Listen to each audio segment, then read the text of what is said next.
বন্ধুগণ, এসআই নিয়ে আগেও বলেছি, একটু বড় হবে, এখনো বলছি।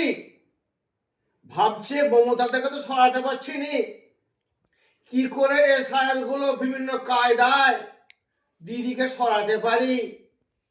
যাই হোক, অন্ধের বলো কানা, সম্মানটুকু পাচ্ছি। আর একটা যে তথ্য আপনাদের বলি, আমাদের মুয়াজ্জিনদের টাকাটা কিন্তু আমাদের টাকা আমরা পাচ্ছি, হাজির মসজিদের টাকা, সরকারি টাকা পাইনি। কিন্তু আপনারা কিন্তু দিদি আমাদের টাকাটা ঘুরিয়ে অতীতে আমরা পেতাম না।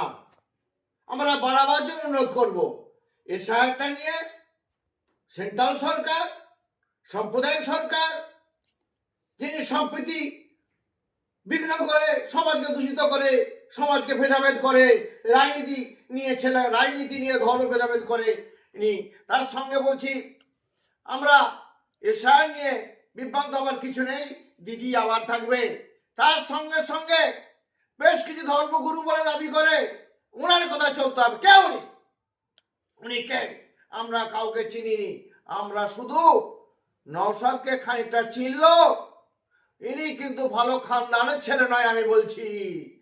কি করে বলি? উনি খানিকটা ভালো, অন্য নদী তুই ভালো না, তোর দেওয়ারা ভালো নয়, তুই ভালো, তোর দেওয়ারা ভালো নয়, এই জন্য খুব ভালো বলতে চিনি।